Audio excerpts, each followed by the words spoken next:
Hello, everybody. Welcome back to another episode of What You Got Baking Over There, a brand new podcast where I'm Malek Benz. Hello, I'm the host today.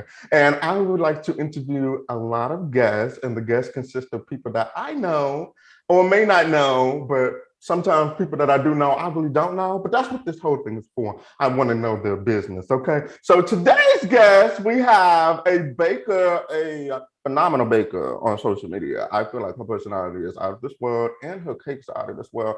And them big old behind cakes she be decorating and filling, man. I just be, okay? And we're going to talk about that later on. But I just want to welcome Jessica. What's up, Jessica? How are you doing What's up, Malek? What's up, Malek? I'm doing well.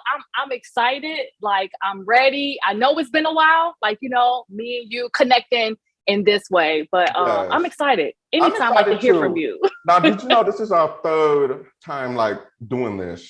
Like, I don't know if yes. Every time. Yes. I'm excited, y'all, to talk to Jessica because like I said, it's our third time. We did an interview 2 years ago when I did this on Instagram Live, and then we did another one with not only you but the other headliners of the Brown Sugar Picker too. It was Internet, China, and myself, and we had a blast on there too. And I am just so grateful that you said yes for the third time. I'm just absolutely anything that you a part of, or like just bringing to life in the baking community. I'm so proud of you as well and excited for you. So I'm like a no-brainer. I'm like, whatever Malek is a part of, let's do it. I'm gonna have to keep that on record just in case for another option I have. Or another project. Well, you said anything that.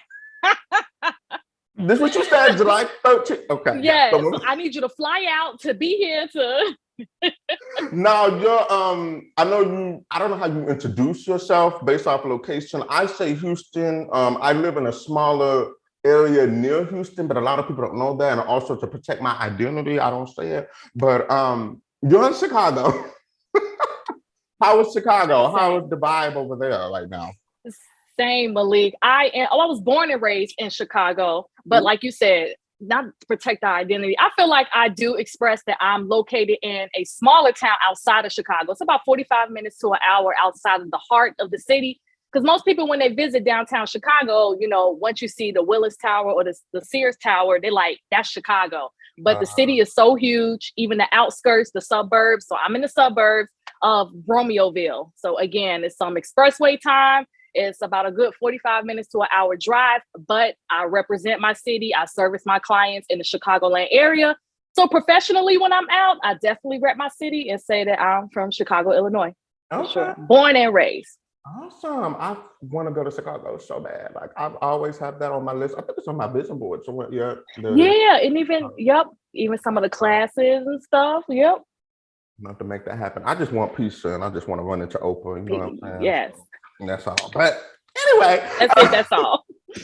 So y'all know from the past few episodes, we like to start out the interview with an icebreaker round. And, I've been playing a few games with my guests. And I feel like this time we're going to play a brand new game. It's not a new game to y'all, but it's a new game on this podcast. And we're going to play Two Truths and a Lie, which I'm sure y'all are familiar with it. If y'all not, basically, the contenders or the players will come up with three facts about themselves. Two that are true and one that are false. That is a lie. So I've had Jessica, give her a chance to think of three facts for her. I have my list right over here for me to do as well. And I can't wait to reveal my truths. Some of this I haven't even remembered. I'm gonna have to. I'm kind of like low-key nervous, but we'll see. So I think, you're the guest. So I'll let you go first. And then I'll try to guess which one it is since we'll give mine a little bit more time and grace. So yeah. So what you got first? All right. You ready? Yes. Okay. So the first one is right after culinary art school, I also went to school to become a pharmacy tech. Okay. The second one, my very first cake decorating job was at a local grocery store called Meyer in our town where I met my husband. This is a long fact, but okay, got it. And then the third one is I used to be an extreme couponer, which led me into also couponing for cake supplies and my baking needs. Okay. You want me to run it by again? I can shorten up. You want one more time? No, it's fine. Are you good? No, okay. no, it's fine. Look, be you. I was just like, mine is just boring. It's just short, you know. But I just said mine is boring. I like cats. I like pizza. Okay. Like, oh, this is very. You're like, ooh.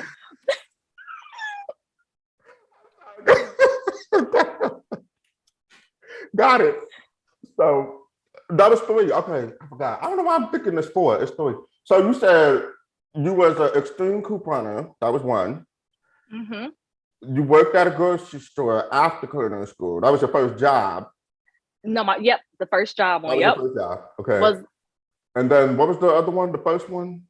Is that I went to school to become a pharmacy tech after culinary school.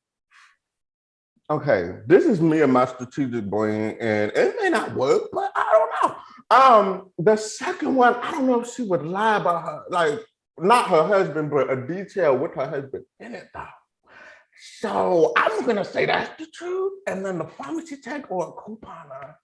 Let's see, I gotta hurry up and figure this out. Let's see, does Jessica like to save money, or does she want to save medicine?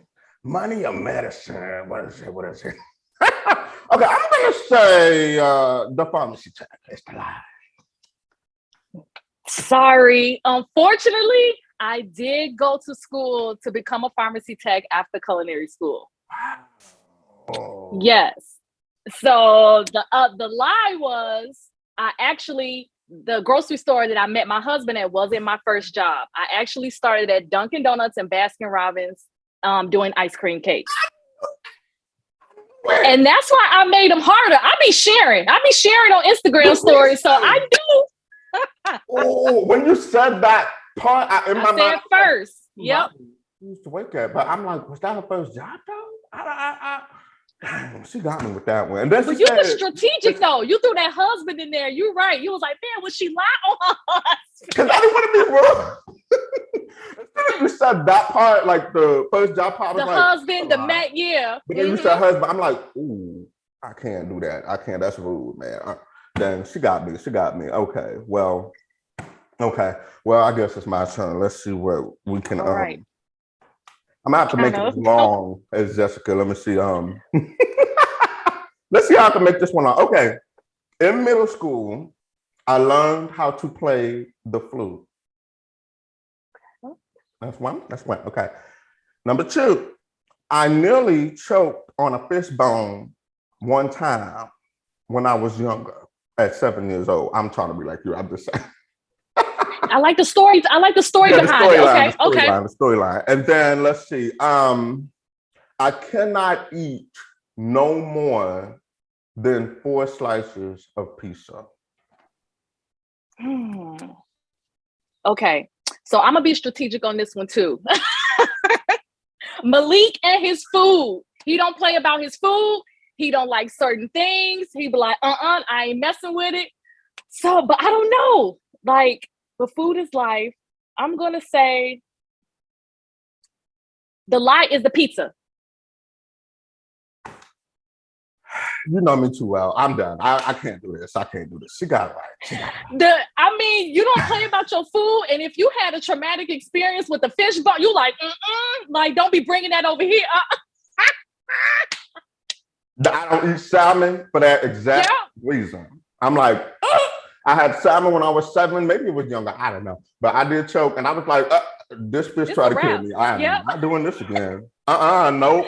So whenever somebody says salmon, I'm like, no. No, thank you. Yes. Yep. I know you do not play about your food. I don't. I forgot. You know that detail about me. Oh my goodness. Yeah, I remember. Yeah. Oh my God. So I lost. She won. What? She's very tricky. I cannot believe she did that to me. And I knew that detail about Baskin Robbins. I do it. Oh my goodness. She got me. Okay, well, that was fun. Thank you for playing. I had a wonderful time with that. And I got to know her a little bit. She was a pharmacy tech. I'm going to have to ask about that in the next topic. Oh, yes, definitely. It definitely, and you know what? That's why I chose those three, because they definitely tie in to like the whole journey and thing. Like, where did you end up with the pharmacy tech thing? And yes, woo. Wow, that's interesting. Okay, so I'm adding that into my next topic because I need to know for sure. All right, well, with that being said, we're gonna go ahead and get started to our next segment, which is our first segment of questions. Basically, what you got baking over there? So I'm just gonna ask anything and anything I can think of to get to know Jessica right now. Okay, so the first question I just want to know is what you got baking over there? What's going on? What's happening in the kitchen, life, anything? You know what? July, I know even a lot of people, if you watch on my Instagram stories, I was talking about how chaotic like June was and like how I was committed to a lot of things in business. And so just currently right now, I'm kind of enjoying the month of July. I have 2 clients for my productivity coaching program. And then I have a few custom cakes like here and there.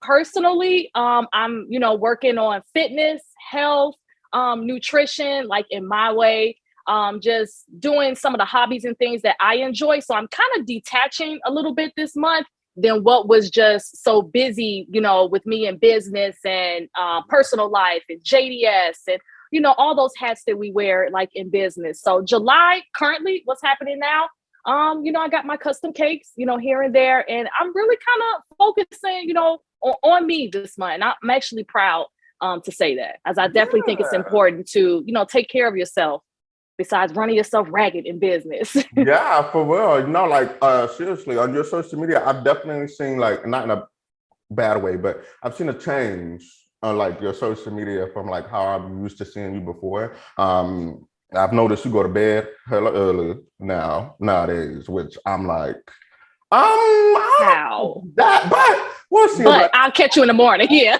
maybe gym, early morning. Yeah, in the gym like 3-4 o'clock in the morning. I'm like, oh, okay. I'm just going to bed. I'm gonna see her later tonight.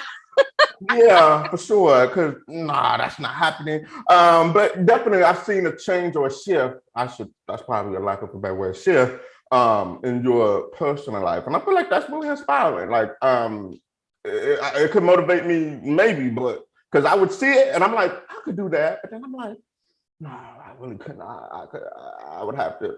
Yeah, that's not gonna work. But yeah, it's nice to see the shift, and I can agree with the June thing. I don't know, every year June is always booked and like it's the most chaotic month of the year. And a lot of people don't say that. They think because of like Christmas, we fall into holiday cookies and desserts and Thanksgiving, but June is like, people are crazy about their events and their cakes and graduations and stuff. June is it's the busiest for me personally. Same to me as well. It's probably a lot of stuff. Yeah, because you got Father's Day, graduation, weddings, all of that. Juneteenth now. Yeah. Mm-hmm. Yeah.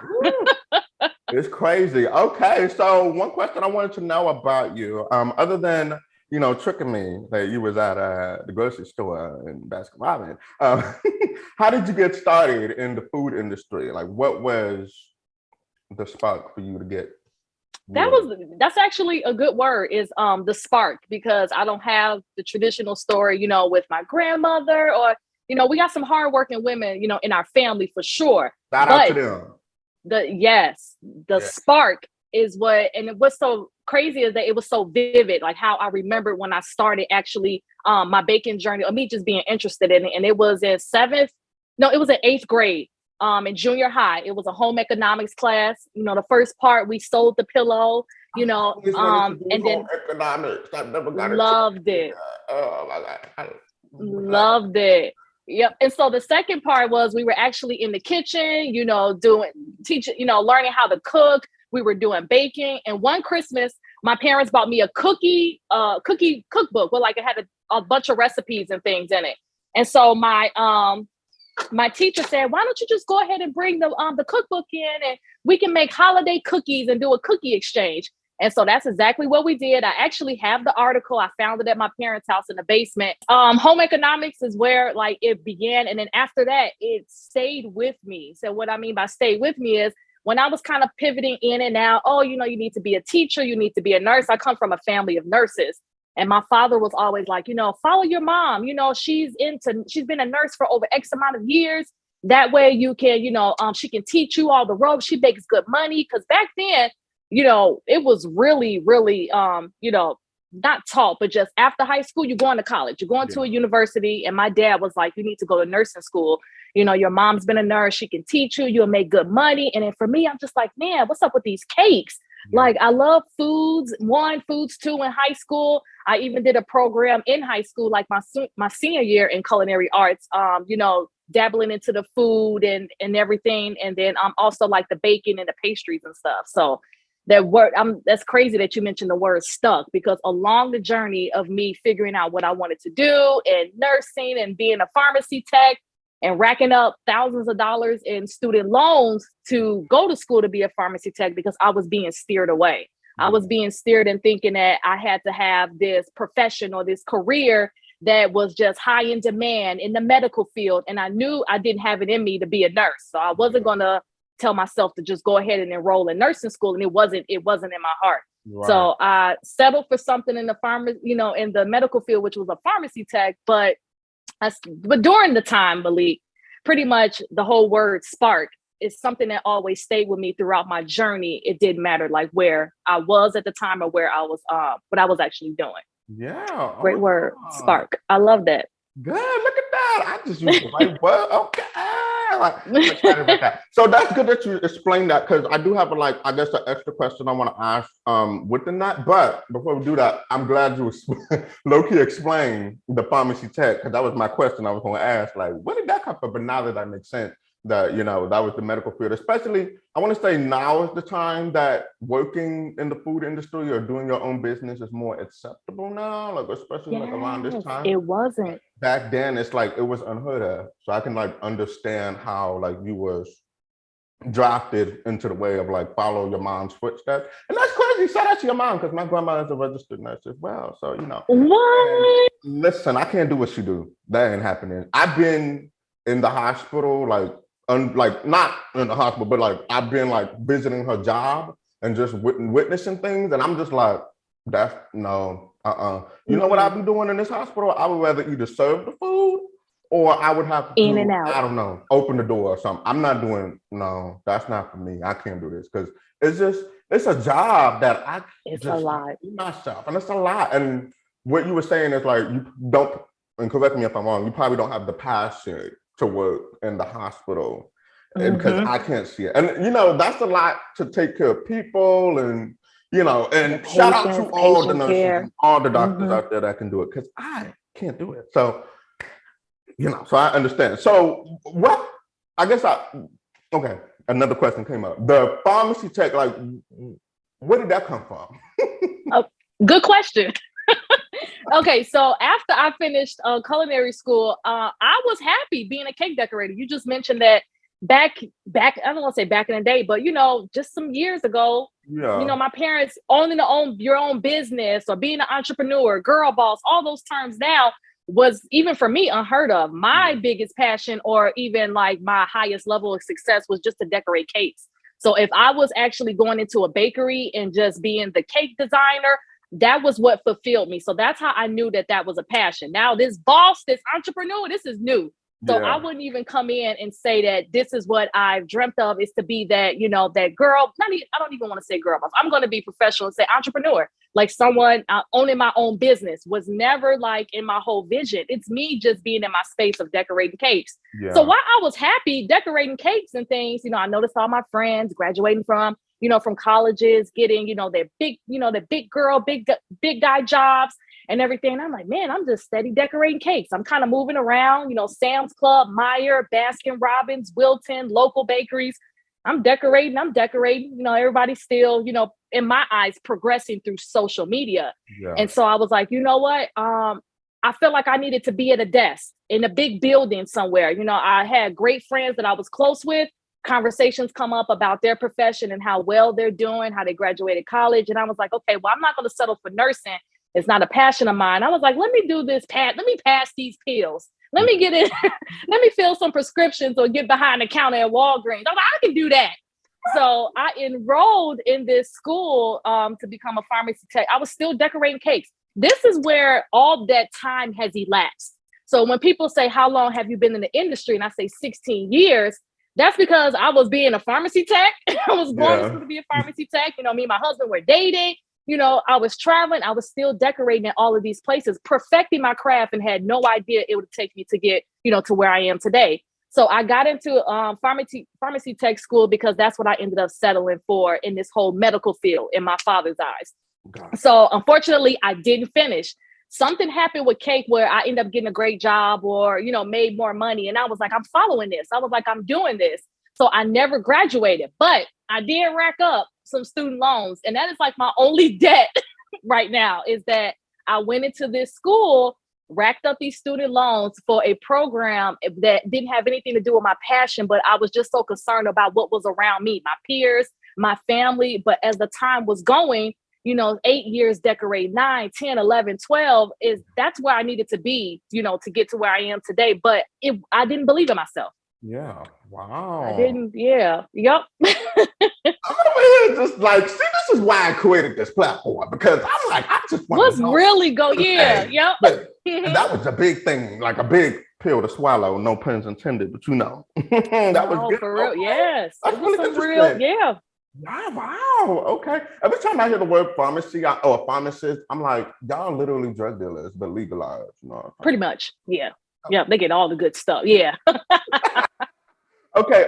One question I did have for you, and I'm glad that you brought it up, is that you went to culinary school. You're probably one of the few people that I've interviewed that has gone to culinary school. Could you explain your experience with culinary school, if you know, if you liked it, what you learned, just a little bit about it, and also, is it worth it as far as being an entrepreneur to work for your own self or business? Do you think culinary school is, what's the word, required to become an entrepreneur? Like, what are your thoughts on that?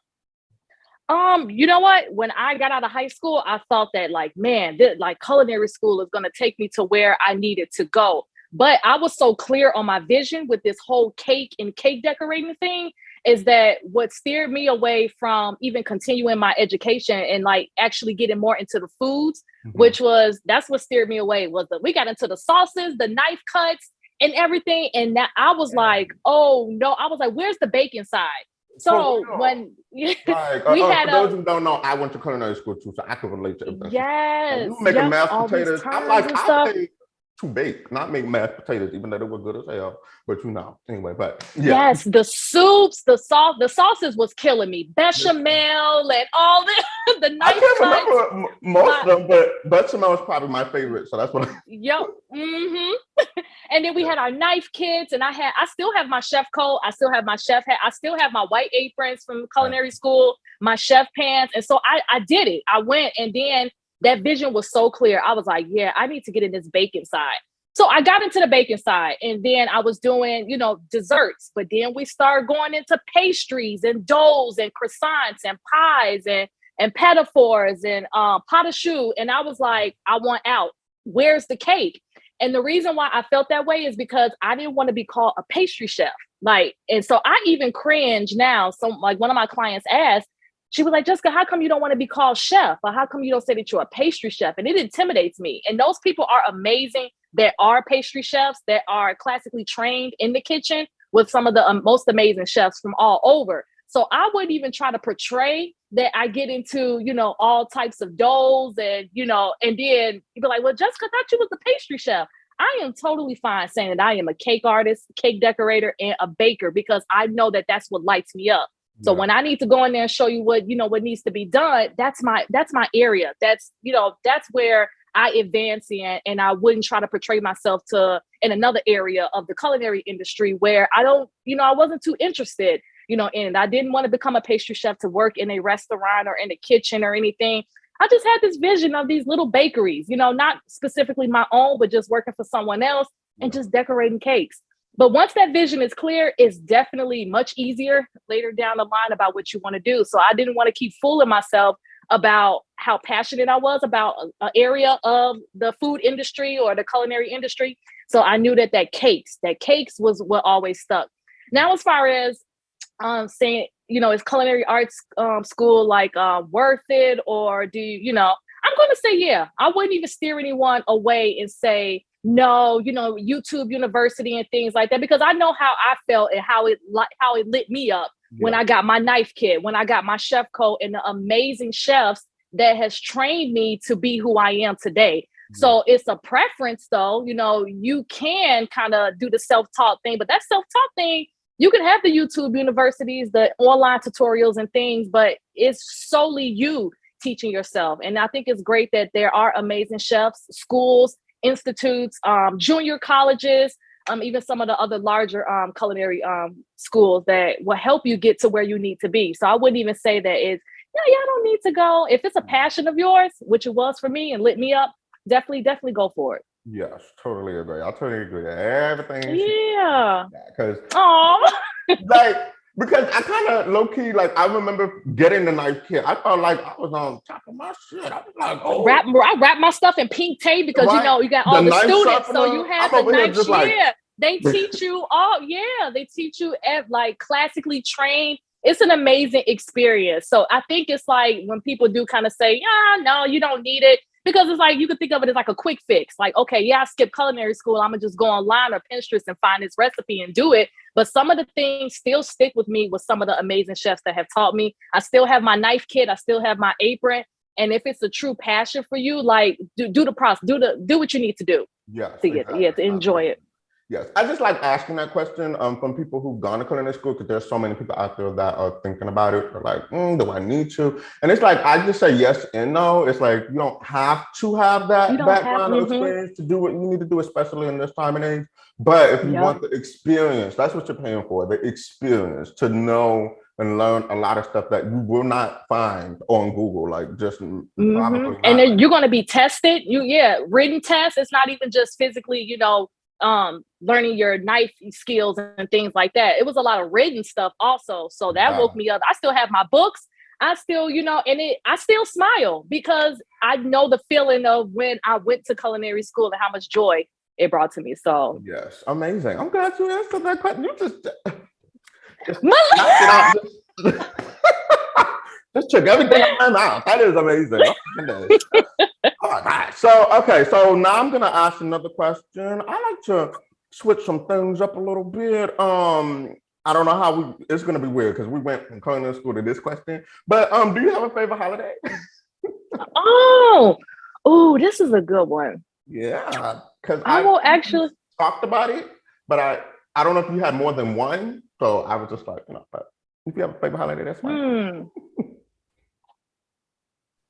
You know what? I'm be traditional and say I'm gonna do Christmas. I'm gonna say Christmas.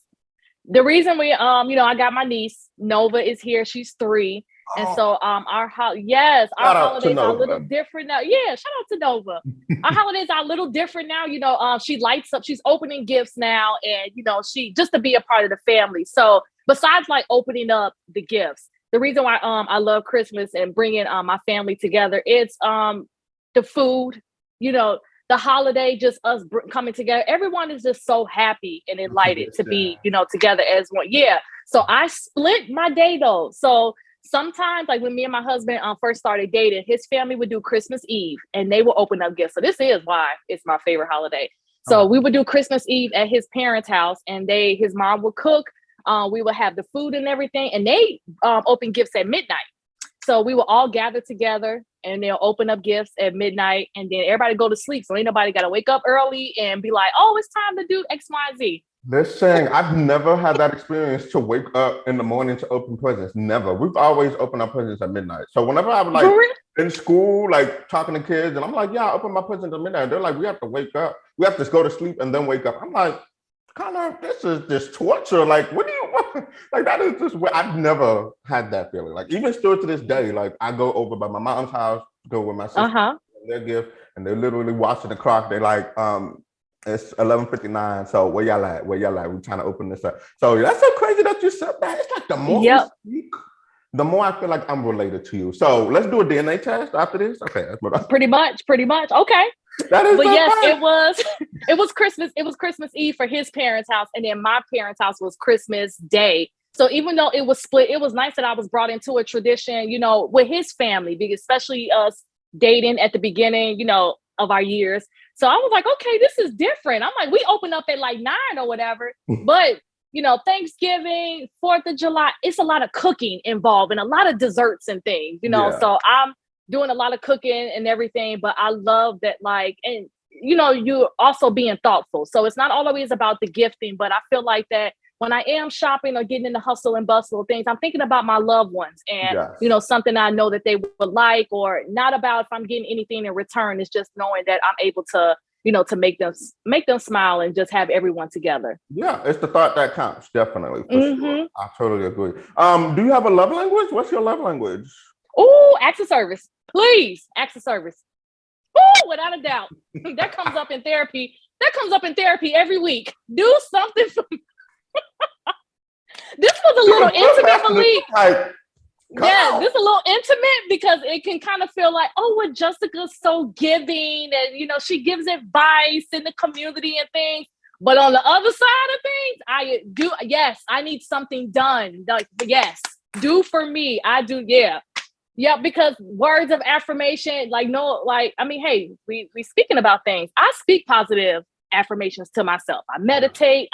So I really it's in still the most humble way. I treat myself well. So I really don't need anyone that's like, hey, it's great to hear. But when I really dig deep into, relationships and, marriage and family and things, acts of service is like my soft spot, even like down to like dishes. It's like, hey, babe, sit down, eat your dinner. I'm going to do the dishes for you. I'm like, oh, yes. Yes, exactly. No, for real. Yes, without a doubt. Yes, definitely awesome. The acts of service. Yes. Gifts, I love gifts. Not that like hold on.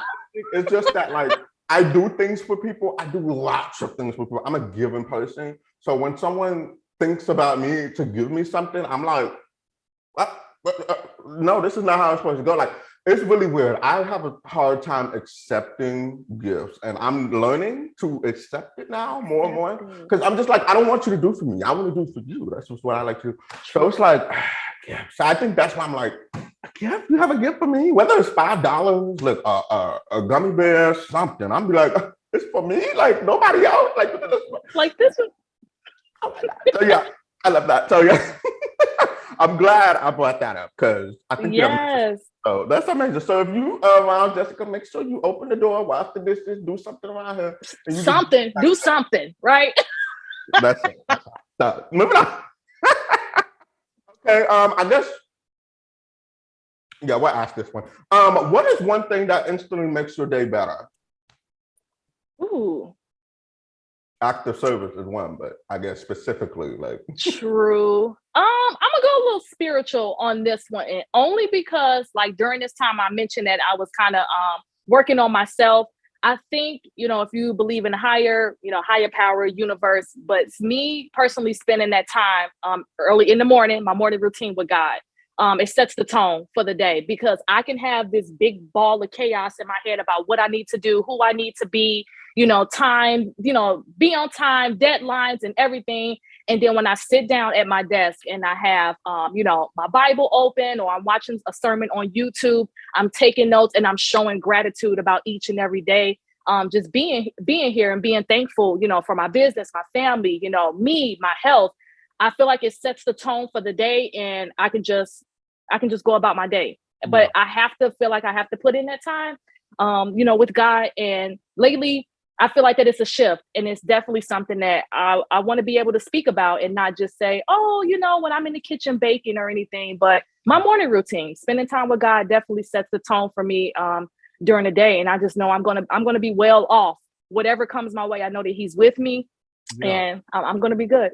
Love that about you. And that, let's talk about it actually, your morning routine. Because I want to say, you said that you have the time. And I'm like, you most certainly have that time. Because you be up in the morning. When I be like, I would like be working late night shift, be up. And then I'm like, you up? Like, what? Just like, why is it? What is your morning routine? I would like to know, because this is probably what I need to follow through. Not that saying that your voice, but just maybe inspire me. And I know that there are a lot of successful people that are up in the morning. That's usually their morning routine. So just like short, if you could keep it short as fast as you can. Mm-hmm. What is your I like can. morning routine? Well, advice to you, Malik, you can customize it to whatever you like. But for me, last year I was like, I got to get back in the gym. It was like June 17th, and I started waking up at like 6. I'm gonna tell you who inspired me. The like you say, there's YouTube videos about successful people, billionaires, millionaires, what they do in their morning routine. But there were physical people I actually saw that like inspired me to get to where I am with this morning routine. So I get to the gym and I see these cars here. I'm like, man, what time are these people getting here? I'm like, the gym opens up at 4. Yeah. So I get there at 4 and these people are still there already. I'm like, what time are they arriving? I need to see them. So this is what got me fired up. So I figured out the happy medium was the club opens up at 3:45 in the morning. So I found these like hand selected, probably 10 people. I know their faces. I don't know their names. People are pretty private in the gym. But I can see them now lining up at the gym at 3:45 every day or Monday through Friday, and they don't miss. Those are the people that inspire me and for me to get up and to continue what I do as far as my morning routine, because I don't know their personal life. I don't know what they have going on, after they leave the gym. But for me to personally see a human, because, everything's a facade on social media. You can say, take a cold shower at 3 a.m. or, they probably hit the snooze button. They probably no. Yes, the cold showers, the meditating, the drinking the tea. But I physically were seeing people, staying committed to their goals, their fitness, their nutrition, and showing up at the gym around this time at 3:45. So I was inspired. And to this day, it still keeps me going. So when I fall off and I don't wake up, or I know that when I'm going to the gym, I still see those selected people and I wave and I say hi. But it's pretty much wake up. I'm there about an hour. It has a sauna. I actually do my self-care and I shower there. I get dressed and then I come home and, I do my morning routine with meditation. I'll have like tea and things. But to get to that whole morning routine, it was small steps. Got so I wasn't doing everything to what it looks like today. I just started adding things, taking things away, and just making it ultimately work for me. So okay, cool. And then your bedtime is? You know what? I ain't even gonna lie. Sometimes I go to bed at like 10. But a lot of people don't know this too. Bad, though, but okay. A lot of people don't know this too. But while I'm in the mirror taking pictures of me being up at 3, sometimes when I come home at 6 a.m., I'm going back to bed. I go back to bed, Malik. I do not. People think that I'm up and I just ride out the whole day. Yeah. No, sometimes I'll go back to sleep. There's there it is. Yeah, there we have it. There's the Malik. That's the real truth. Yeah, that's what I mean about social media. People think Jessica's up at 3:45. At 6 o'clock, I'm back in bed. 6 o'clock, I'm back in bed. Yes. See, that's what I mean. Like, I show you what. Thank you for the clarity, because I'm over here like, I do not ride out the whole day. Talking to me, and she about to go to bed at about 6 hours. Yeah. Geez, wow. Okay. Thank you for the clarity. So she do be going back to bed, y'all, and that actually gives me more sense of like, okay, that could happen. Because I could get up and go work out. Because you worked out for the day. I could see that. And then you go to sleep and then do your thing. I like that. Yep. You know what? Let me go ahead and edit my morning routine. I'm about to do that. Switch it up, do a little what works for you. Definitely. Yeah. I don't ride out the whole day. Oh my gosh. I'll go back to sleep. I was wondering. I'm like, she been up all day? Like, wow, that's crazy. But okay, I'm glad you answered that. Awesome. Okay, so let's see. I'm gonna switch it up again because I want to know your good side and also not your bad side, but try to tap into that a little bit. So, what is one thing you kind of like exuberate happiness to me all the time? But I want to know, what is one thing that annoys you the most that you can like? Ooh. You know what? I think because I've gotten better at this, I would say people's time management. Like, you know what? It's a little personal. That's what, and this will probably fall into me being bossy. I can feel like that, they should be doing this, or they said that they'll be here, or, time's ticking. People and coming in late. Just because it's something at the top of my list, it may not be a priority. So my husband kind of goes about his day. He kind of goes with the flow. Don't ask him what time he'll be there, and I think that's why it kind of makes me a little cringy, because I see the way that he kind of goes about his day, and mine is so structured. So mine is like do, and his is like maybe. Your husband? Yes, okay, my husband. Got it. Awesome.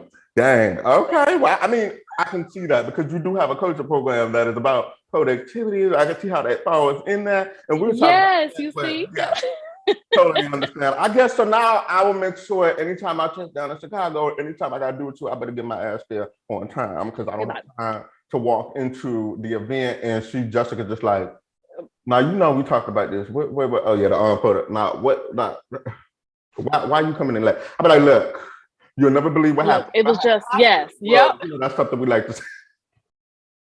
That's something that we like to say. What happened? What? Yeah. It So, was yeah. So yes. now I know. So anytime you deal with Jessica, make sure you be on time. I mean, not just with Jessica. You want to apply that to everyday life as much as you can. But you know, that's just that. Okay, You cool, know. awesome. So that wasn't bad. I thought it was going to be something like I've asked this question to other people and I've heard was so. You know, I'm like, ooh. What? I could believe it. I could believe it though. But I had to be honest because I didn't want to be like, oh well, you know. No.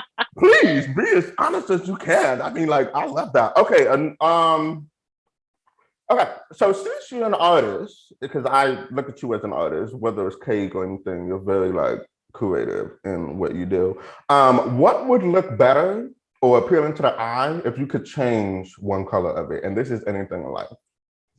And I know this is like a deep question, but oh, this is.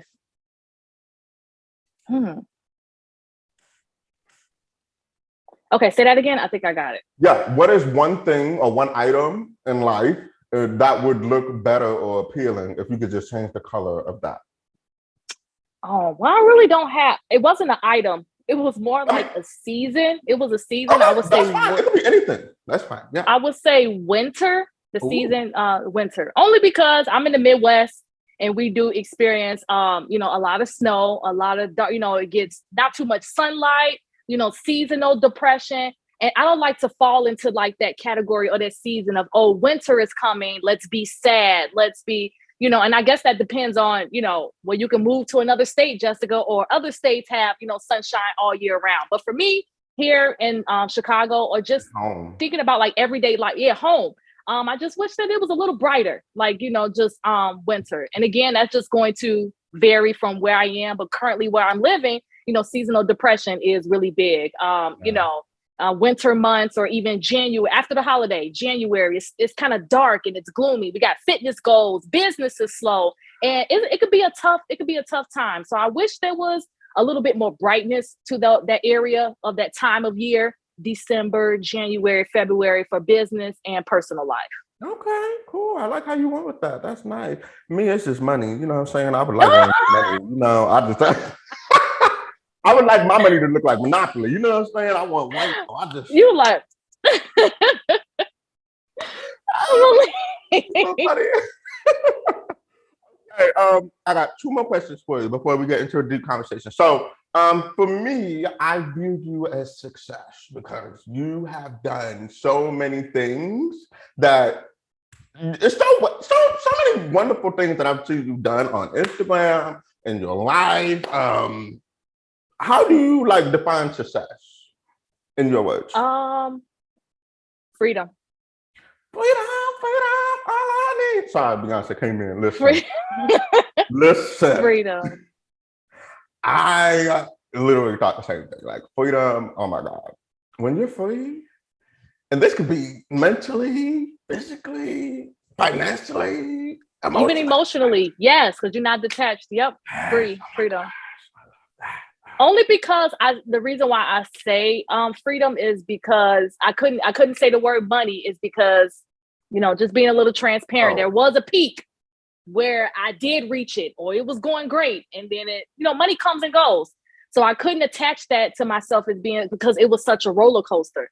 But now living like my everyday life, day to day, hour by hour, week by week, month by month, I noticed that I have this calendar in front of me and I'm able to control it in every single way. Not every single way, but the way that I want to. I think I finally got to that place where I was able to get a grip of my schedule, my freedom, who I spend time with, how long I spend time with them, who I connect myself with. And I think that has grown me in, I have grown into the person that I am today because I would commit to a lot of things that didn't fulfill me, or I would be angry that, oh, I don't want to do this, or do I have to be a part of that? I have to go to work, or do I have to accept this kid's cake? I don't want to do Batman cakes anymore, or just feeling always depleted and just sad about things that I have to do. So when I think of like my success and things over the years, I really got a grip on my freedom and what that looks like day to day for me throughout business, personal life. And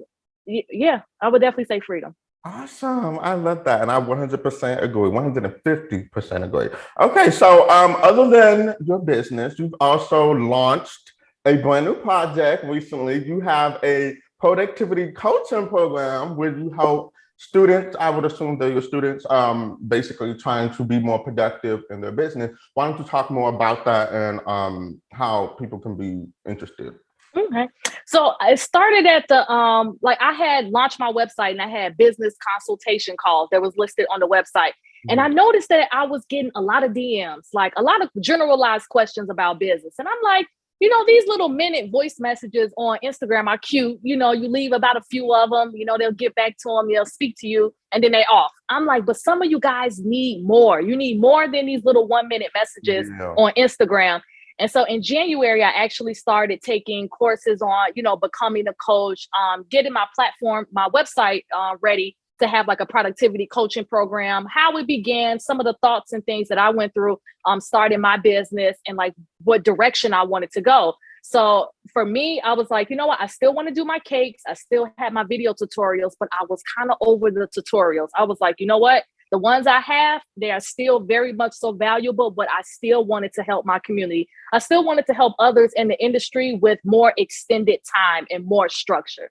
So for me, speaking about my morning routine, people were like, you're pretty productive like throughout the day. I'll get on Instagram stories and share it's bake day, or I'm making buttercream today. Make your boxes and your boards, answer your emails in batches, and, just sharing so many tips and things with there. And I was like, you know what? I think I can structure a program to where that besides giving business advice and reaching your small and your small term goals and your long term goals about how to fully be productive in the everyday life of baking and business.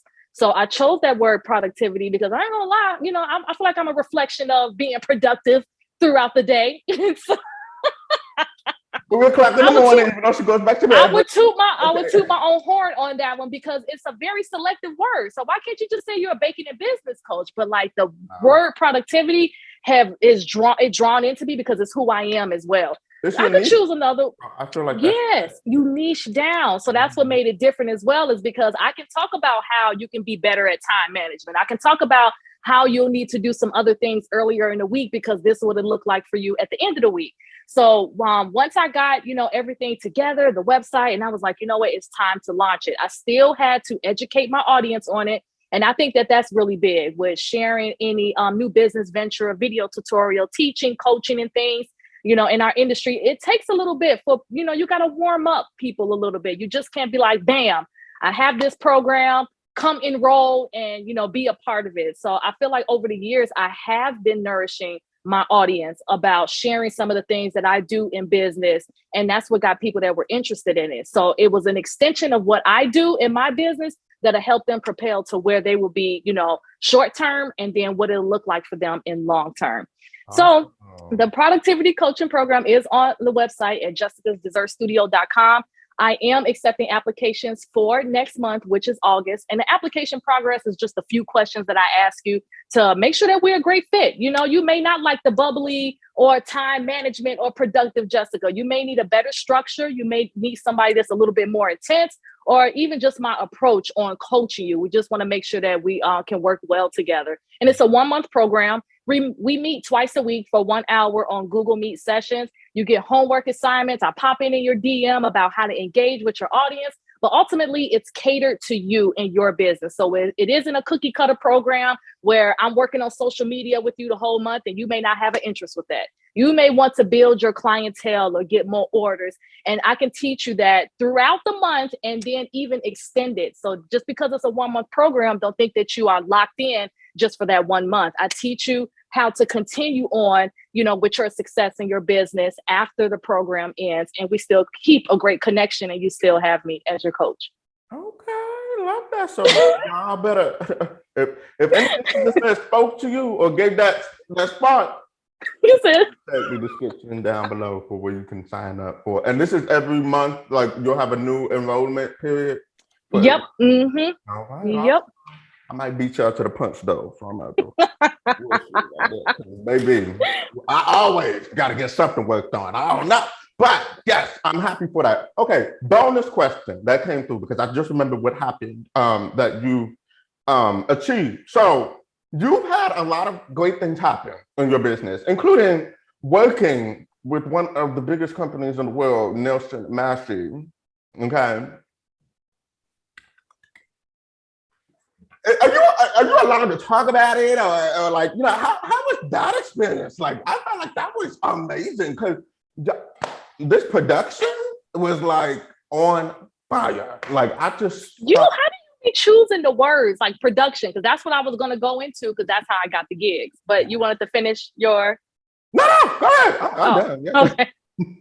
So what happened was I was looking for another videographer and I was searching online because I needed angles. I needed clarity. I needed the Instagram worthy stuff. My other videographers, they were amazing, but they didn't understand food content, recipes, food photography. So I was searching online under the hashtag Chicago food photographer or something. And I found Nate and I was like, oh, let me inquire with him. So I inquired with him.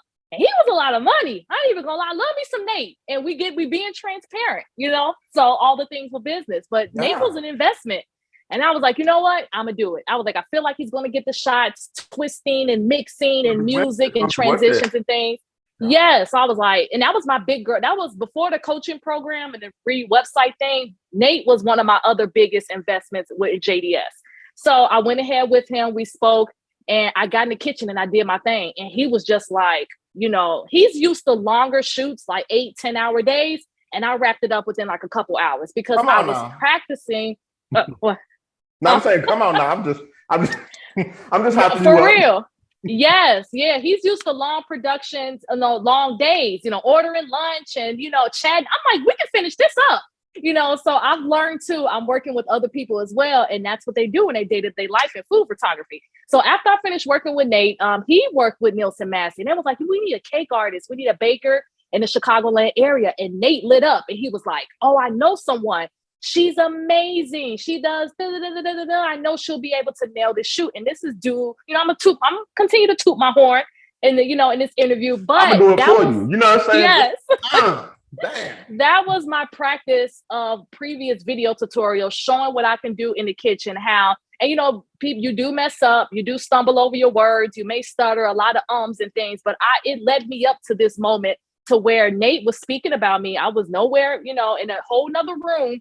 And this company was like, let's contact Jessica. Let's see what she's talking about. So he called me and was like, hey, you know, these were new terms. What was it? What's your quote? What's your rate list? Yeah. I didn't even know they had a rate list.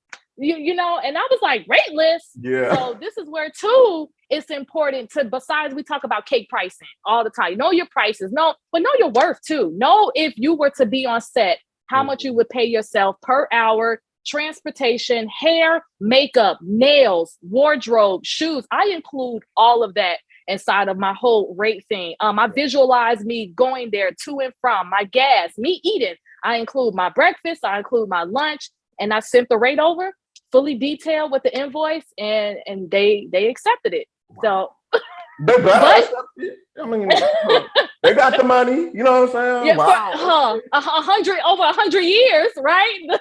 Okay, shoot, we be buying up y'all vanilla, so yes, you pay what is paid. That is amazing. Oh my goodness! Yes. So congratulations on that. I was like, Thank you. When I saw everything, and like I said, the production was just like it was. I was like, oh my goodness! So be sure to check that out. It's on their page, right, or somewhere. It's on there. Yes. Yep. Before we get real deep into that, speaking of deep, we're gonna move on to our. I don't want to say controversial topic because what we're going to talk about, this could be controversial. I don't know. We'll see. But it's a deep conversations segment. And it's just where I bring up a topic and discuss with my guests and just like to hear their point of view or their thoughts on what we're going to talk about. So today I decided to bring this topic and I'm really curious because Jessica is like a social media, like she is on that thing like Okay, like ham and cheese and ham and cheese. I don't know, I just made that up, but just focus for me. But so I'm curious to know your thoughts on this. So we're going to talk about the advantages and the disadvantages of social media. Now, I know a lot of people probably going to be looking into this episode and try to figure out, you know, what our thoughts on it. I'm just going to say this right now. I got a list. So I think about it. I was like, what do I like and don't like about it? So, and I just thought more of like business on a business standpoint. If you want to pick up personal, that's fine as well. But the pros and cons of using social media for your business. So I'm gonna go ahead and give you the floor, and then I'll have time I can. So what are your advantages and disadvantages in your own words? I'm definitely going to start off with the pros and the advantages because, you know, I don't want to come on here being a Debbie Downer, whatever my view is of social media. But the advantages is that, you know, they say connect with your audience, find your audience. But I have met some of the most amazing people from all over. Like even me and you, Malik, I think we're going on like 3 years. I think like. How did we meet? I don't remember. I have no. I don't know. I asked that question to everybody. I'm like, how did we meet? I'm like, did I find you? Did you find me? I think I found you, and it was like around your time, like your birthday. You were dancing. You had that birthday music. I forgot that song, but you was turned up for your birthday. You showed up on stories, and like, I'm silly. Like, I'm real goofy. So when people are like, funny, silly, goofy. Yes, I'm like I'm attracted to that. I'm just like I be having my phone and I'm just laughing. So I was like, oh my God, I love me some Malik. So I don't know how we found each other, but like it stuck. It stuck. Yeah, it's stuck. It stayed. And I think that's what I like about Jessica too, because she got that goofiness that I like. I love all people, but I just love goofy people because we can relate to certain things and we could just act up together. Like I'll act up on my own, you'll act up on your own, but when we're together, I like it. So it don't have to be always serious. Yeah. I mean, why? Why does it always have to be serious? I just love it's business. It's crazy. But that was a nice part to find. Okay. So that was one of the advantages, was definitely connecting with people from, you know, because you get stuck in, my area, I don't know anyone. But like social media, I have, some of the most amazing and creative like artists from like all over. Another advantage was I was able to grow my business, and then where it turned into me actually selling, you know, video tutorials or like my coaching program, being more advanced in selling my custom cakes and dessert cakes. And so it also really helped with marketing and things. So when I didn't have a website before, I had a Google form and it said in my bio, and I felt like I was able to hop on Instagram and be able to push out like my availability, the type of work that I created, and then also connect with my clientele, because social media was so big visually with photos back in the day. I felt like it was much easier, like, you know, like to market. So that was like the good old days. Yeah. And then a final advantage I would say is that growth. You can grow. I'm gonna probably move into like the disadvantages or like the cons, but you stay consistent, you connect, you post. And I feel like that if you just show up and do what you need to do, like daily operations of business, you will see growth within your social media, which can turn into potential clients, students, and also to shift them over to your website to where they can buy some of your products or your classes and things. So as long as you have like those things navigated, like your linking, like your bio, link tree, all the resources and things where you can take your audience to another area of, you know, your business or a platform for them to land outside of Instagram, I think you would definitely see the growth and then also the benefits of growing your business. Yeah. For sure. And I like that you can like look back. If you're building your brand, business, or page, the more you go, you can just look back a year from where you're at and you can see like the difference, like, you know, how much you have evolved. And that to me is like bananas. I know, because some people be like archive your posts and stuff. I'm like, okay, flyers, but I be wanting to see my word. I still got stuff from when I was decorating cakes at Baskin Robbins. If you scroll all the way to the bottom, like I keep them. Malik, you archive a lot, or? Yes and no. So some of the stuff that I've archived, it's like pointless stuff, like giveaways or like stuff that I've had that don't need to be there. But my old stuff is still on there too. Like if you scroll all the way to my, it's probably me dancing somewhere on there. I don't know. We're gonna those definitely keep. You need to keep them. I love it. I think.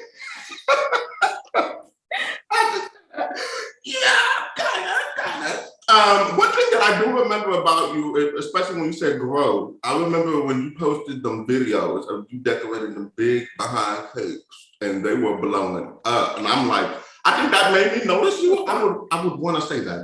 But I don't know. I could be wrong. But I do remember like there was a black buttercream that blew up.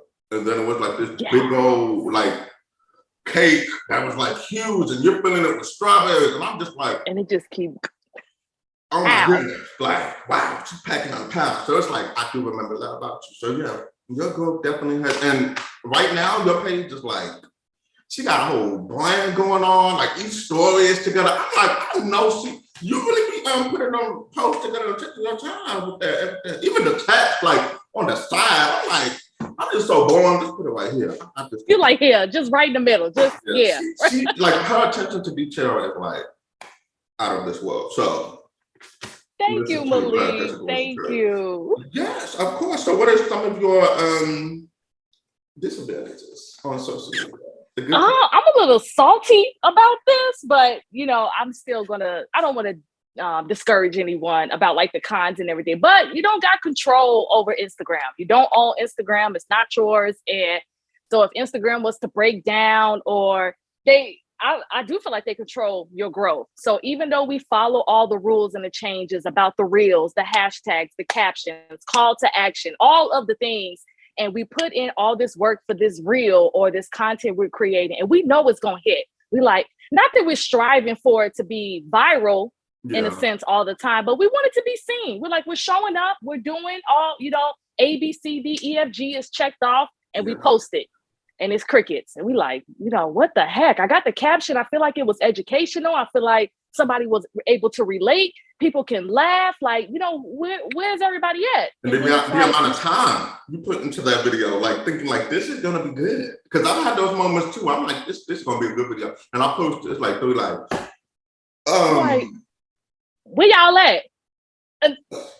Like, I cannot stay. I use the word as a person. The algorithm, I use it as a woman. I'm like, I can't stand her. Can't stand her at all. Yep. She be, all emotional and stuff, up and down. Sometimes she in your face. Yeah, she want to be your friend. Sometimes she don't. She'll ghost you, leave you out there dry. Yes, to her. Yes, the algorithm. Yes, and I feel like, and this is no shade to you, but if she was a sign, Malik. Gemini. Say that. You said it. I didn't hear you. Oh, I said, you didn't hear me. Good. No, let me stop. I said, if she was a sign, and this is no shade to you. Oh, a Gemini. I'm she's switching sides. I already know. And you know what? That's probably why because I already know who she is. So it's like when she try to play me, I'll be like, look, my other side of the Gemini coming out. Like, I know what you're doing. So yeah, you're right. Gemini vibes for real. I understand how you're a Gemini though. I feel like if you're you are a Gemini, you're probably the first Gemini I get along with because Gemini. They be switching. I'm like, I'm a sag, by the way, for people that don't know. But anyway. We do be switching though. We do. I'm glad you take accountability because some of y'all absolutely they'll deny it.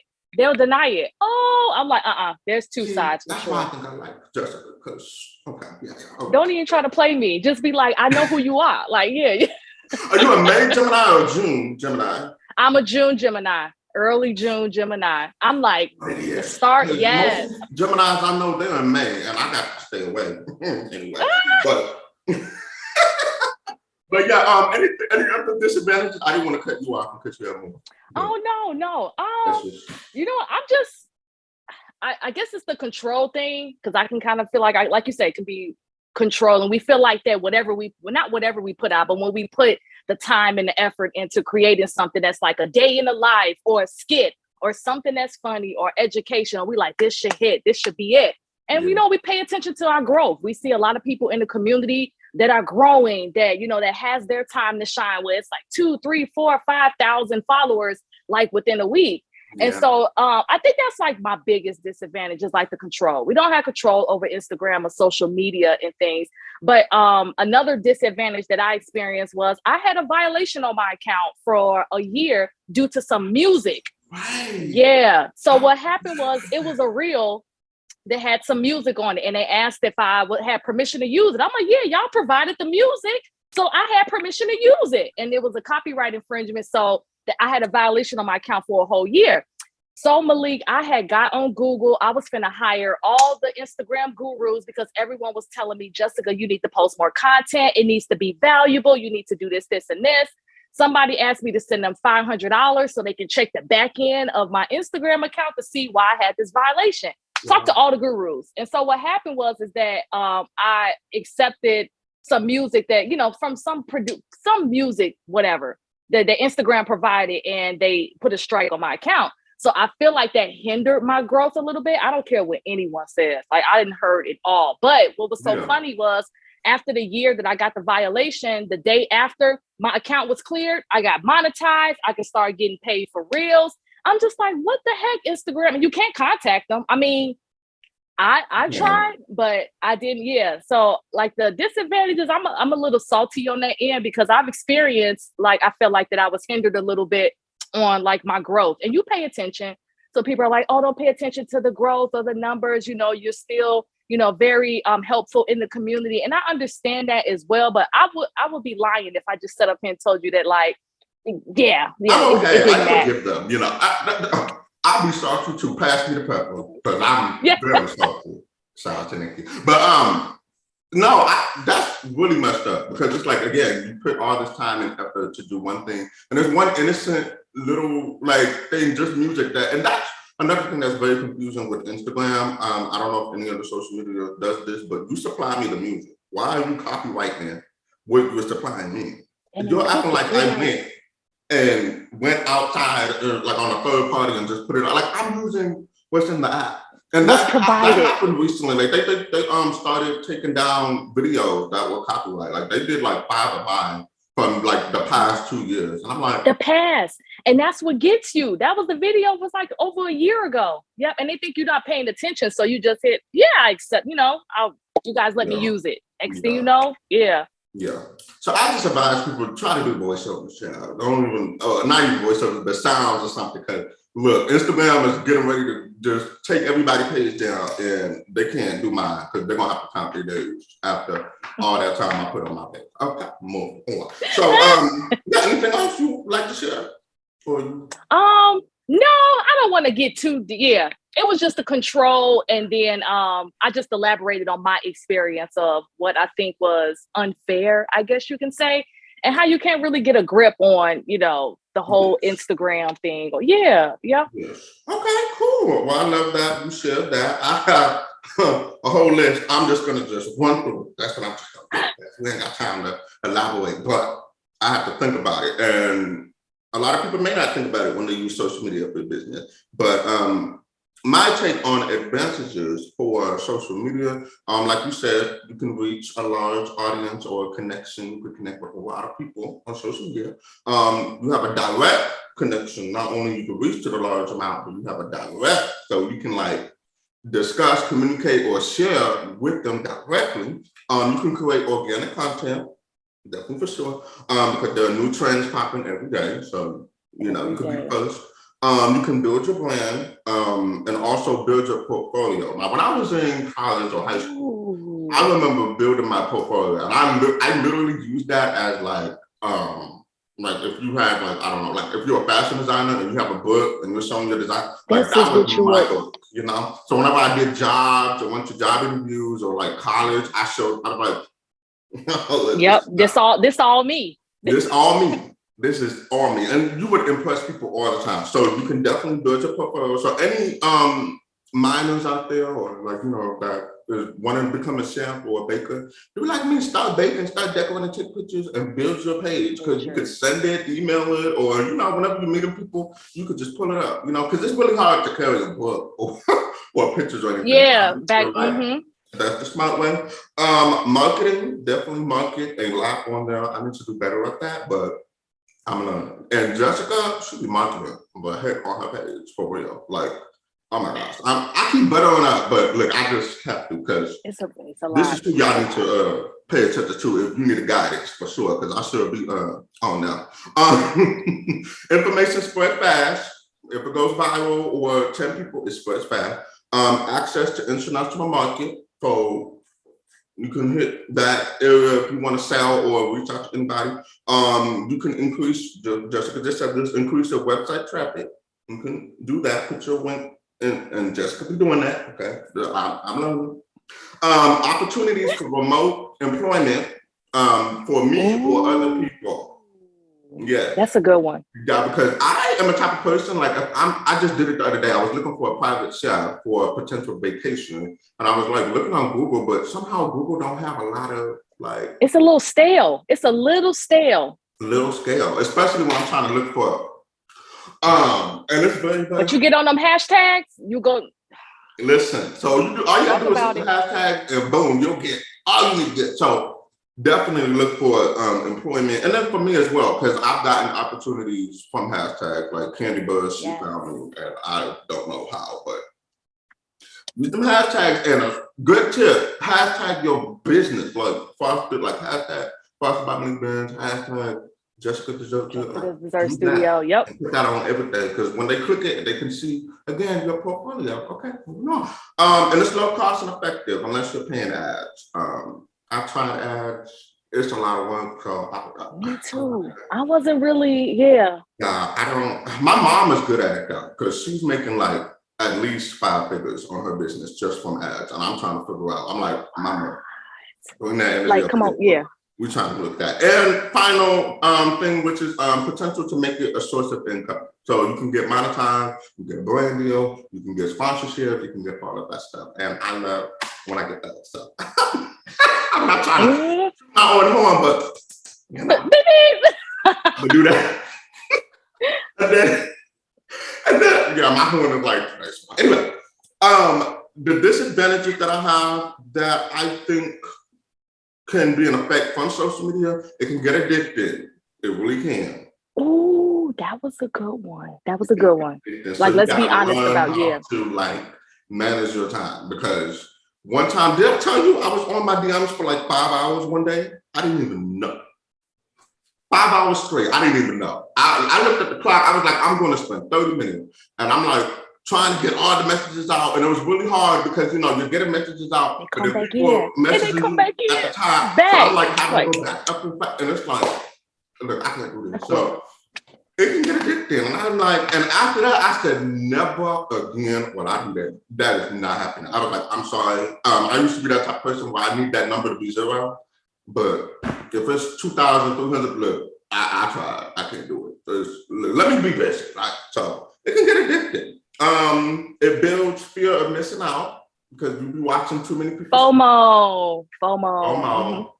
And you be looking at different things, you be like, oh. And that brings me to my next one, which is it can create self-image issues for sure. It could. Not that it will, but it can. Depending on who you are. Sometimes I'll be looking at Jessica's page like,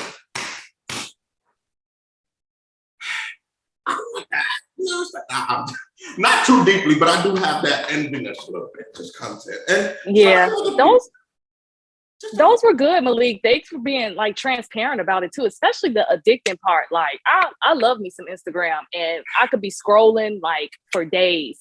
And then also you say like self-image too. Like all it takes is for you to see one post of someone in your community that's like, it's grown, whatever is happening for you're like, I feel like it kind of fires me up a little bit. But just to let me get up and go do what I'm supposed to do, I need to do. Right. But it can also put you in the place to be like, dang, when's it going to be my time? Or, when am I going to get that recognition and things? But something that has helped me with that self-image is that Everybody is different. Everybody's timing, opportunities, resource, like everything is just, it's not cookie cutter. It's not set for like one person. Like we spoke earlier about the Nielsen Massey. I never thought like that type of opportunity or something will be given to me to be able to do. So it's self-image and then the addicting part. I love those two, Malik.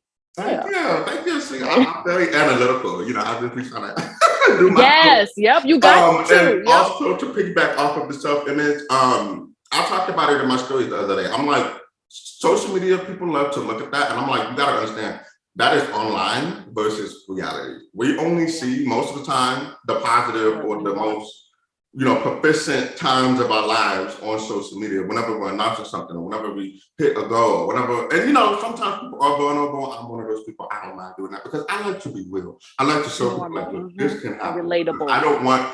I'm used to people telling me like, oh my God, you're happy all the time. Like I'm like, happy, like last night I cried because I only had one last Krispy Kreme donut. Like I'm emotional. I don't know what, like I'm not always happy. And I try to like show that because I'm like, I don't want y'all really thinking that like, no, this is not real. And between each milestone in our life that we got to announce, in between, there's something going on. And there's something that's going on. Yes, and don't always look at yourself as like you never know, that person that you're looking up to could be having the worst time of their life, and you just don't even know that. Like, so and you're admiring it and just wanting it, and it's like you have no idea when you log off this app. We're not ready for it. Like, I don't think y'all ready to answer 100 DMs every day. Like that is just, and I'm grateful for them. But it's like, it's a lot. It's just, I don't think I'm ready for that. Like, that's just, and you can get ready, not to say that you will never get ready. But yeah, so that's the few that I have. Negative feedback, you'll deal with that.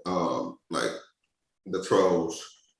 Look, baby, my favorite button is block. So utilize that. Yes, real quick, with the quickness. I might exchange of some smart, I might be a little smart with it and then I'll just hit block. But I mean, I always have the last word, but I'm gonna block you before you could get that last word back. But even get a chance. Don't think I'm not gonna respond, because I am. We're gonna see about that.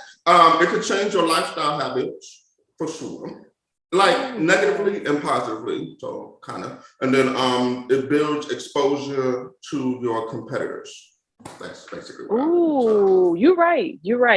Yeah, because people are always watching. They're trying to see what you got. I noticed that too. What you doing? How you doing it?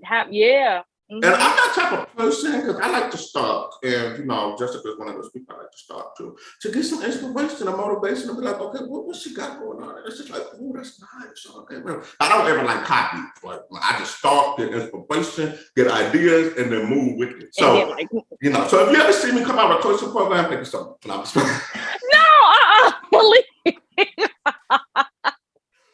You are fine. You are fine. Yes, so that's just a few my things. And then I just basically wanted to end this and just ask you one question about social media. Do you think social media is the best for your business regarding the advantages and disadvantages that we have?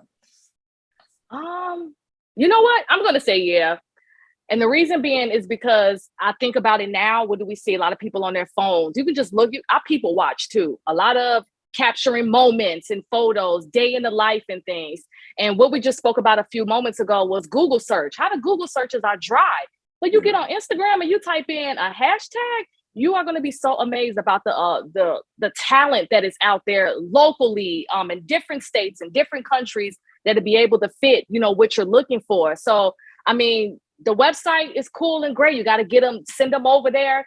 But social media is it's at our fingertips. It's in this phone. Like right now, I can just grab it and I can just sit and scroll for days. I can shop. I can find, so many resources and things and people like to help me. And so I love my website and I was so geeked when I got it completed. But the social media, it has taken, and I've been on social media for a while, like Facebook, college days. And to see how much it has grown, how addicting it is, how beneficial it is for a lot of small businesses, large businesses, and just people and connecting. So absolutely. Yes, and I agree with what she said. It is what it is. Mm-hmm. Yes, and take advantage of each platform too. Like, just stick on Instagram. Are you on like TikTok, Jessica? Are you dancing on that? I I am on TikTok, but I'm on TikTok for like personal use for some laughs and some giggles. So when I just sit there and I can get addicted too, because you just scrolling. You look at the clock. Oh my God. an hour, I didn't watch how many TikTok? Yeah. Yep. Yes. So I would just say take advantage of it all, and just it could work for your social media. And who knows, one day it will blow up. And you know, you got to be consistent. I'm on break right now, but we're gonna get back to it. But yeah, be consistent. That's all that matters. But yeah, so that's pretty much it. So now I'm gonna go ahead. Thank you for your what is the word? Lord,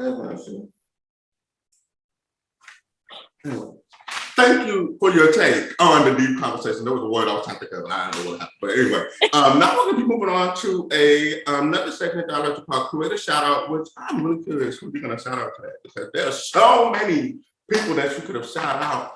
And other than me, no, I'm just playing. Somebody did me in an episode, and I was just like, oh my God, it's me. Oh, Anyway. I was like me. That's amazing. But yes, Create a Shout Out is a platform that I like to give my guests to shout out anyone that they see as killing the game in the industry. So who, Jessica, do you have to shout out? And I'm curious to know. My creative shout out is a Chicago native here in Chicago. And I think that's what makes our relationship so special, is because I've seen her growth over the years. Even before JDS was a thing, I was following her when I was still in retail bakeries and seeing her service the Chicagoland area, seeing her growth, actually meeting her in person. And she actually provided a cake for my cousin's bridal shower party. I'll get into a short story of that. But my creative shout out is Ebony Sims from Ebby Cakes here in Chicago, Illinois.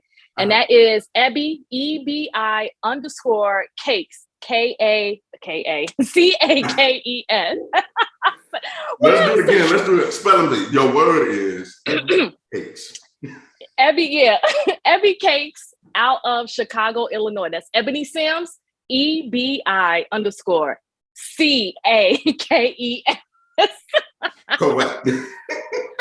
Yes, but Ebony is amazing. Like, I got to actually be a presenter with her at the Brown Sugar Retreat in New Orleans this year. And then I was a presenter last year, and she came up to me. So we've known each other within the community, but she is just great energy. She is so sweet in person. She is an amazing artist, and she services our city like to represent Chicago. Like, I just think of like Ebony, like in that sense. So my cousin had a bridal shower, and my family's like, oh yeah, Jessica, you're doing a bridal shower cake, you know? And my cousin's wife was like, no, I have somebody else that's taking over for the bridal shower cake, the decorations and things. I was like, oh, okay. They was like, but Jessica, the cake is being taken care of already. And I was like, okay, that's cool. That's fine. I'm like, I get a break. But my family didn't understand that. So they start freaking out. Who making the cake? Don't know about, Jessica's Dessert Studio is the only one. And so when the planner came in with the cake, at my studio, with the clubhouse that I do pickups and stuff from, it was Ebony's cake. And my family started freaking out. Oh, Jessica, you could have. I was like, slow down, you guys. I'm like, Ebony is amazing. I'm like, I know her. She's a great cake artist. Like, the cake is good. Like, you guys are in good hands. But my family is so crazy. They're like that Jessica is just supposed to do all the cake in Chicago. Over here. They are. They do the hand clap. What is going on? Why is this?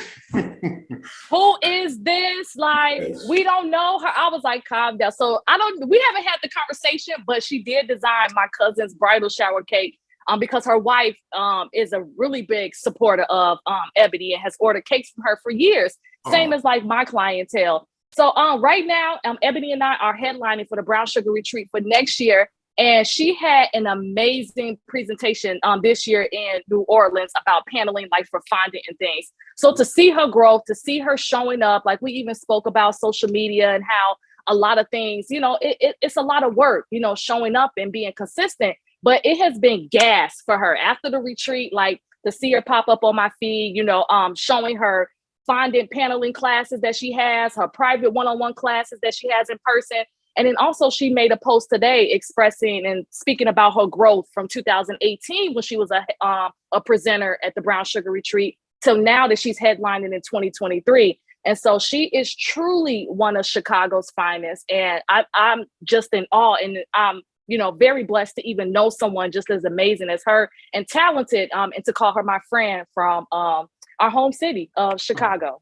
Oh, Ebony, get your Kleenex.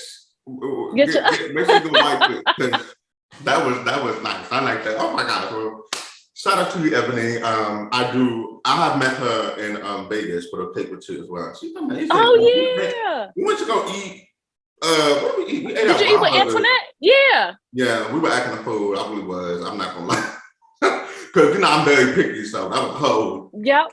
Another thing with a thing. But yeah, she's amazing and she is talented. I love her cakes and stuff. So I'm gonna have to go to Chicago real fast and do some little cake tastings. Like, Jessica, what you got over here? What you got up in here? So be sure to follow Ebony as well as Ebony's Cake. So EBIS. Yep. Oh, EBI. Hold on. EBIS. Yep. Go ahead. No, it's Ebby. No, yeah. It's the same thing with me with Jessica's. I'm actually the Jessica's with the S. Yes. And then because some people leave it out, but hers is Ebby, like EBI. Yep. Mm-hmm. So EBI that was a good one. CAKES. Got it. See, you got a little tongue twisted too, a little bit. Listen, we're gonna get into it. Moving on. All right, now we're gonna go into our last segment of the podcast, and I just love to ask all of my guests this question, which everyone you should all know by now. Jessica, what is one piece of advice that you would like to give to anybody in our community? It could be personal, business, or in general. So, what do you have for us? Ooh. Welcome to Jessica's TED Talk. It's not going to be too long. I've actually mentioned this at the Brown Sugar Retreat in New Orleans, and it just comes to the top of my head. And it's not anything like too in depth. It's a little cliche. We kind of hear it all the time, but there's reasoning behind it. And especially with my coaching program, some of my clients, I see when they go through the program, it's like, I got my notepad, I got my pen, my paper. I'm ready, coach. Like, whatever you're going to teach me through this month about what I need to do in business. And then the program ends. So when the program ends, it's like, what do I do next? Like, I feel like it's crickets. I feel like I don't have anyone on my side or to cheer me on or for me to move forward. And my biggest thing or advice is, it doesn't matter if you're at the beginning of your journey, middle, a different type of season, believe in yourself. Believe in yourself. The reason I say that is because, this is our dreams. We have, besides you believing in yourself, is that we have to believe in the journey, the process, all of these things coming into fruition. And sometimes we look at it as family, friends, peers, and people in the community that we think are supposed to ultimately support us all the time. So when it is like a little dry or it's a little quiet, I feel like that's when people kind of back out. They stop doing things. They feel like they're not getting the recognition. They're not seeing the growth. They're not seeing the orders. They're not seeing people engage back. And you can feel defeated. You can feel like, well, I'm trying, I'm putting in the work, and it's not just happening. Believe in yourself, believe in your timing, believe in the timing, believe that it is going to happen. And I just don't want people to just give up. And I feel like as I'm coaching more and more clients, I feel like that towards the end of the program and as we depart, I check in on them and they're like, I'm not feeling it, Jessica. Or it's like, I need some time. And I grant them that time, but I always tell them to go back to your goals that you had that was short-term, that was long-term, and believe in yourself. It is very, very important, like to just really believe in your goals and your dreams. It really is. It gets a little lonely with the entrepreneurship and things, but I feel like for me, if I know that I have my eyes on the prize or what I ultimately see myself doing, is that's what keeps me going. Regardless of all the noise of social media, absent support, no orders, it happens. That's a part of entrepreneurship. But I always focus on looking at my future and how much of the progress that I have made, how proud I am of myself, and how I still continue to believe in me. I was just captivated over here. I'm like, I feel like you like me. I mean, I can believe in myself, but if I ever get through that, I will listen to that again. I will go back and be like, that was like, you was kind, you was smart, you were, that was beautiful. Okay, Mm-hmm. and I 110% agree, for sure. And, you know, a lot of times we can tend to get discouraged and we need that reminder to keep going. So, keep going. Remember why you're there and what your purpose is. And that will start take you even further. Then yes, the momentum to keep going. Yep. Yes, it's always a friendly reminder. Always remember why you're there and what you're there for. And I know what I'm there for. I'm trying to get Oprah. So that's just that. What you there for? What's your purpose? You say my purpose? Yeah. It has changed. My community. Definitely the baking community. I mean, you could say that. You know, people be getting on your nerves, Jessica. Yeah, but before it was decorating cakes and custom cakes, like that passion it's in me. But now when I think about it extendedly and doing something else that's a little different, it's definitely helping others in the community and being able to be a light, to be like, you know what, I don't have an issue asking Jessica like for help. Or like before I went to New Orleans, someone paid for a private 101 class, but we actually started the production for a wedding cake she had due on Saturday. So I came over.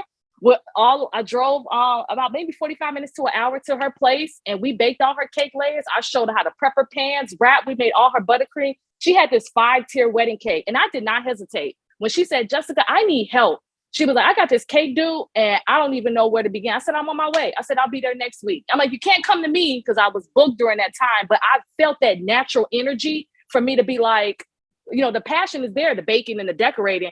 But the fact that she said that she needed help, and I think that's very difficult in the community too, is that when I'm learning about coaching is that people are afraid to ask for help due to an experience they had with either someone else that they felt like that they got, you know, scammed, taken advantage of, or it wasn't the experience that they was looking for. And so they kind of tiptoe into your DM and, you know, they ask and they're like, they're so timid. And then you got me that's like, I'm on my way. She's like, Jessica, I couldn't invest in the cake pans that I needed. I was like, I'll bring my cake pans. I'll bring my pan spray, but this is what you need to have. And it naturally just came out. It just, I just word vomit everything that she needed to be successful in delivering her wedding cake. And she did. I didn't hesitate. I didn't think like, oh, I don't feel like she should have had this done. Why she didn't bake her cake layers? I grabbed my tote and my bin. And yeah, so that's how I know I feel like that's my passion. And I feel like that's what my purpose is, to keep me going. Because if it just comes out to me naturally to help someone, that's how I know that I'm in the right space. Oh, that is very awesome to hear about that. Oh my goodness. I love that story so much. Wow. Now speaking of, I gotta order. You want to come down and bring all your cake pans and strawberries and black in a suitcase. Yeah. Yes. Just look, I got the kitchen, so you know you can just. Yep, just do your thing. Yep. We'll just do your thing. Well, thank you so much, Jessica, for coming on here and just being a bright light that you are and just exuberating your brightness. I really love it. And thank you. Be sure to check her out, y'all. Where can people find you? Well, Malik already know where to find me. And speaking of social media and really getting into depth, like Instagram stories is my jam, Malik. You got me on that one. I'm working on the posting on the feed, but the Instagram stories is my jam. So I'm on Instagram at Jessica's Dessert Studio. And then also, you know what? I'm not even going to send you to all these websites and links and stuff. Just click the link in my bio and you'll see so many resources there that I have about the dessert studio, myself. There's a free salted caramel recipe. Like once you click one of the links in there, I have business consultations, productivity coaching, video tutorials. There's a cake inquiry form if you're in the Chicagoland area. And I'm just so excited to be able to kind of express and get some, to talk about what else I had that was going on, Malik, other than cakes and stuff. So this is great. And I'm glad that I was able to get in your business because that's what I love to do. You was like, I got all these questions. Yeah, I'm so happy for you. I really, really love this because I know other interviews that we had, they were pretty surface. We just kind of covered, but this is one of my favorite interviews, Malik, and I'm so honored to be a part of it. Oh my God. Y'all got that right. Make sure y'all got there. So when we see her again, we will remind her constantly. Bring her that what you said. Yeah. That whatever Malik is a part of, that I'm with it. When you see her, you see me. When you see me, we see her. Yep. Period. Love it so much. Thank you for being here. I am so happy that you took your time to come on here, especially with the mix-up. I think you being understanding. Hey, you know, and I know you will be, but you know, I just have to appreciate you for that. Any special projects coming up that we? Ooh, you know what? I'm gonna be honest, no, but I'm definitely ready. And that's one is some advice I can leave you guys with too. That even if it's a little quiet, you looking around, but just be ready. Be ready when the phone call comes, the opportunity. Just have everything, your headshots, have your website. You know, just be ready for that opportunity that comes. So when I have that season or that downtime, I just feel like that I'm ultimately getting ready for the next big thing. And listen, and that's a wrap right there. So just be ready. She got classes. I got her marble butter class. I got her the salted caramel recipe, and it's good. I tried it. I forgot to tell you, but it was so quick during that time when I had made it. I gotta make it again. But yeah, definitely check out all of these resources. Stop her stories, y'all. Tell her that I sent y'all. Okay, so then she not understand it was me. So. So we're gonna go ahead and wrap it up. Thank you, Jessica, for coming on. Thank you guys for watching and making it all the way to the end. As always, be sure to like and subscribe and comment anything that you agree to or disagree to in this conversation if you like. And yeah, so I'll see you in the next episode, and be sure to binge other episodes too. And yeah, so we'll see you later. Okay, so bye y'all. Bye everyone. Bye.